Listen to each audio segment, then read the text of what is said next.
जिस तरीके से 2015 के अंदर जनता ने वोट दिया था वो एक उम्मीद का वोट था, 2020 के अंदर लालच का वोट था और 2025 के अंदर काम के ऊपर वोट हुआ, जिसका परिणाम आपके सामने। तो पोद्दार साहब एक बात ये बताइए, जब बार बार मुख्यमंत्री चीख चीख कर कह रहा है कि मुझे एलजी ने रोका, मेरे को फाइलों पे साइन नहीं करने दे रहे, फिर कोर्ट ने भी आदेश, तो मुख्यमंत्री बेचारा क्या करे?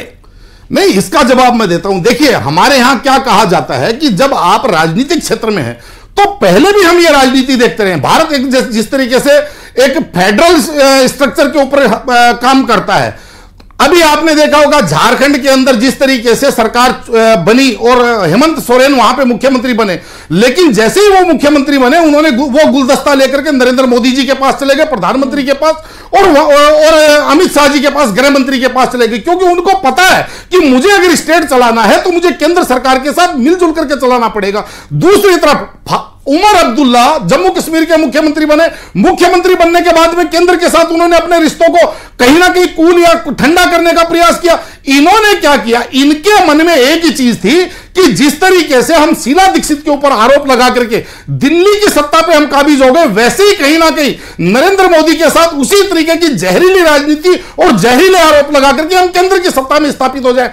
तो हमारे यहां देसी भाषा में एक कहावत है कि ऐसी रातों के तो ऐसे ही तड़के होते हैं। ठीक है, अजय जी भी हमारे साथ लगातार जुड़े हुए हैं। अजय जी, जो वादे किए गए बीजेपी की तरफ से कि अगर हमारी सरकार बनती है तो हम महिलाओं को इतने रुपए देंगे, हम जो योजनाएं अभी लगातार चल रही उनको बंद नहीं करेंगे, उनको जारी रखेंगे, कुछ ऐसा ही जो वादा है एमपी में भी किया गया था और यही चीजें रिपीट की गई थी। अजय जी, क्या वादे अलग है आम आदमी पार्टी से बीजेपी के? लगभग सेम ही है। उससे महत्वपूर्ण होता है कि एक बोनाफाइड इंटेंशन, जनता को सशक्त करने का एक सरकार की नीतियां। तो भारतीय जनता पार्टी की सिर्फ हमारी जो दिल्ली में आने वाली सरकार वो नहीं, लेकिन जो अन्य राज्यों में सरकार चली, चाहे हमारी मध्य प्रदेश की सरकार, राजस्थान की सरकार या छत्तीसगढ़ की सरकार ले ले, जहां जहां हमने जनता को जो वादे किए थे, जो संकल्प किए थे, उन संकल्प पूर्ति का हमारा इतिहास रहा है। हम मध्य प्रदेश की बात करें तो मध्य प्रदेश में जितनी योजनाएं हमारी पूर्ववर्ती सरकार की थी उससे अधिक योजनाओं का क्रियान्वयन अभी की वर्तमान भारतीय जनता पार्टी की सरकार कर रही है। कि कहीं ना कहीं भारतीय जनता पार्टी हमेशा से जनआकांक्षाओं का सम्मान करती है, जनहित की राजनीति करती है, और जो योजनाएं दिल्ली में आदरणीय प्रधानमंत्री श्री नरेंद्र मोदी जी की गारंटी के रूप में हमने प्रचारित की थी, उन योजनाओं को हम अनुबद्ध रूप से जारी रखेंगे। लाडली बहनों को पैसा नहीं मिल रहा है और आप योजनाओं की बात मुझे लग रहा है कि ऐसी योजनाएं जो पाइपलाइन में पड़ी हुई है। लाडली बहनों को कहां पैसे नहीं मिल रहे? अगर आप अभी हम चैनल पर टीवी डिबेट कर रहे हैं, लाडली बहनों के नाम कट गए और जो अंशिका जी ये शादी हुई है उनको अभी तक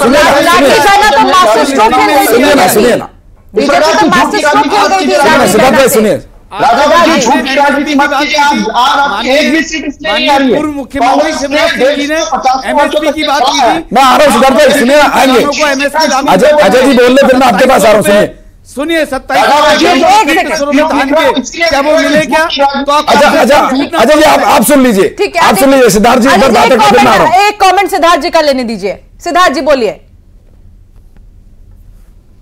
जो भारतीय जनता पार्टी ने अपने मैनिफेस्टो में जो भी बोला था उसमें से आधे से ज्यादा योजनाएं पाइपलाइन में है। किसानों को एमएसपी नहीं मिला, लाडली बहनों के 20 लाख से ज्यादा नाम काट दिए गए हैं। जो नई लाडली बहनें हैं उनको उसमें एप्लीकेबल नहीं किया जा रहा है और बैठ के एक नेशनल चैनल पे झूठ बोल रहे हैं कि हम है ना पूरी मध्य प्रदेश के अंदर, आज मध्य प्रदेश के ऊपर 375 करोड़ का कर्जा है। 3 लाख से लगभग 3-3.5 लाख करोड़ का कर्जा है और अभी जो बजट है 4.5 लाख करोड़ का अंतरिम बजट आया पेश कर रहे हैं और अभी मध्य प्रदेश के पास पैसा नहीं है, तो आप योजनाएं कहां से पूरी करेंगे? केंद्र से पैसा नहीं आ रहा है। ठीक, अजय जी बोलिए आप। जी निरंजन जी, एक सेकंड बस, एक कमेंट। मुझे लगता है राजावत जी, अंशिका जी, मुझे लगता है राजावत जी यथार्थ से और वास्तविकता से परिचित नहीं है। मध्य प्रदेश में भारतीय जनता पार्टी की सरकार ने किसी भी योजना का क्रियान्वयन नहीं रोका है। जिन लाडली बहनों की आप बात कर रहे हैं वो लाडली बहना हमारे लिए सम्मानीय है और उन लाडली बहनों के अनवरत प्रत्येक माह की जो एक डेफिनेट तारीख होती है उसको उनका जो सम्मान निधि। अजय जी मैं आपका कमेंट लूंगी, बस एक सेकंड। फरा मेरी सहयोगी जुड़ी हुई है। फरा, इस वक्त आप वहां पर मौजूद हैं, क्या हलचल है आम आदमी पार्टी? क्योंकि नई दिल्ली से अरविंद केजरीवाल जो पहले 254 सीटों से आगे थे अभी ये बढ़ चुका है, अभी वहां पर क्या हलचल? फरा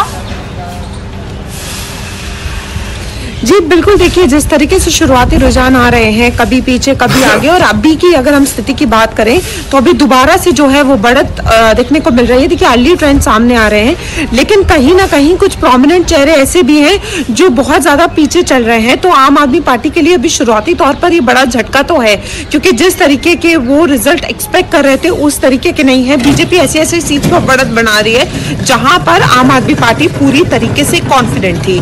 तो बहुत सारी जो अभी अर्ली जो हम ट्रेंड्स देख रहे हैं उसमें यही देखने को मिल रहा है कि कई जगहों पर जो प्रोमिनेंट चेहरे हैं वो पीछे होते नजर आ रहे हैं, यानी एक बहुत बड़ा झटका है। क्योंकि देखिए एग्जिट पोल के बाद जिस तरीके से बार बार कॉन्फिडेंस नजर आ रहा था, लेकिन सीटों की बात कोई भी नहीं कर रहा था, कोई भी सीटों के मार्जिन पे बात नहीं कर रहा था। लेकिन अब जिस तरीके से अर्ली रुझान सामने आ रहे हैं, थोड़ी देर में हो सकता है कि स्थिति भी धीरे धीरे साफ हो जाएगी।